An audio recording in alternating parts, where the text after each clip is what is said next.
एक दिन गौतम बुद्ध अपने शिष्यों के साथ घूम रहे थे। रास्ते में उन्होंने एक आदमी को देखा जो एक पत्थर पर बैठा था और रो रहा था। बुद्ध ने उस आदमी से पूछा, तुम क्यों रो रहे हो? आदमी ने कहा, मेरे पास बहुत पैसा है, लेकिन मेरे पास कोई दोस्त नहीं है। मैं अकेला हूं और बहुत दुखी हूं। बुद्ध ने कहा, तुम एक पत्थर को देखो। आदमी ने पत्थर को देखा। बुद्ध ने कहा, क्या तुम पत्थर से पूछ सकते हो कि वह खुश है या दुखी है? आदमी ने कहा, नहीं, मैं पत्थर से बात नहीं कर सकता। बुद्ध ने कहा, पत्थर को खुशी या दुख महसूस करने की क्षमता नहीं है, वह बस एक पत्थर है। बुद्ध ने कहा, ठीक उसी तरह पैसा तुम्हें खुशी नहीं दे सकता।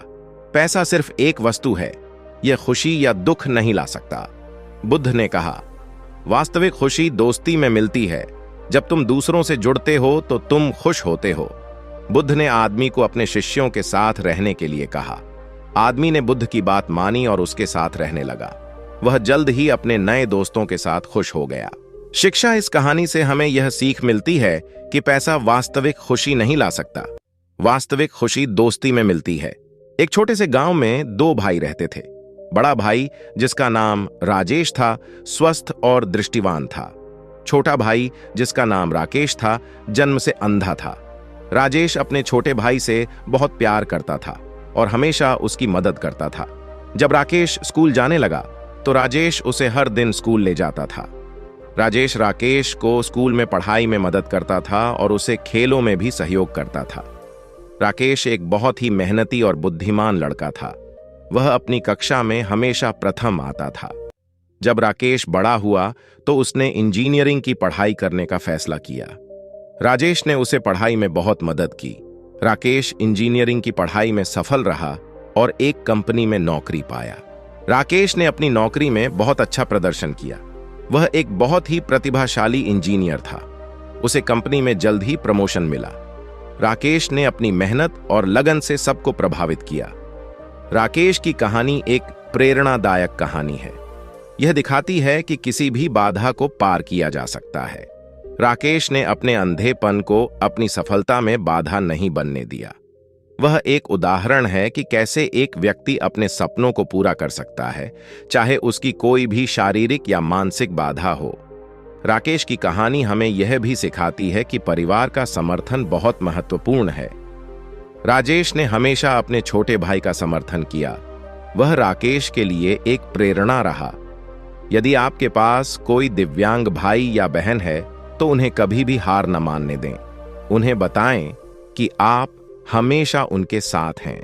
एक बार की बात है, एक शहर में एक आदमी रहता था जिसका नाम धनवान था। उसका नाम धनवान इसलिए पड़ा क्योंकि वह बहुत अमीर था। उसके पास बहुत सारा पैसा था और वह हमेशा और भी ज्यादा पैसा कमाना चाहता था। धनवान बहुत ही लालची आदमी था। वह हमेशा पैसे के बारे में सोचता रहता था। वह अपने काम में इतना व्यस्त रहता था कि वह अपने परिवार और दोस्तों के साथ समय बिताने के लिए कभी समय नहीं निकाल पाता था। एक दिन धनवान एक जंगल में घूम रहा था। अचानक उसे एक छोटा सा झोपड़ा दिखाई दिया। झोपड़े के बाहर एक बूढ़ा आदमी बैठा था।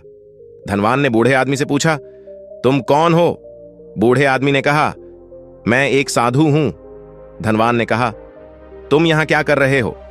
साधु ने कहा, मैं यहां दुनिया की व्यर्थता के बारे में सोच रहा हूं। धनवान ने कहा, व्यर्थता?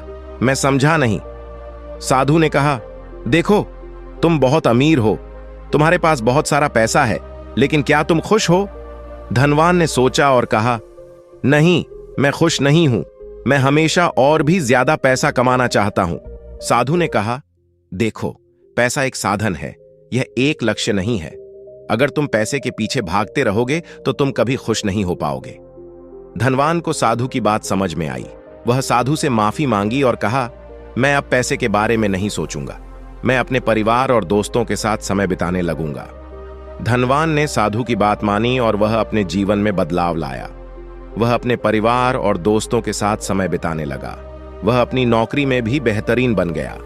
धनवान को जल्द ही एहसास हुआ कि साधु की बात सही थी। पैसा एक साधन है, एक लक्ष्य नहीं। पैसे के पीछे भागने से मनुष्य कभी खुश नहीं हो सकता। शिक्षा।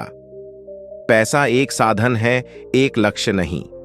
पैसे के पीछे भागने से मनुष्य कभी खुश नहीं हो सकता। हमें अपने जीवन में अन्य महत्वपूर्ण चीजों पर भी ध्यान देना चाहिए, जैसे कि परिवार, दोस्त, स्वास्थ्य और खुशी।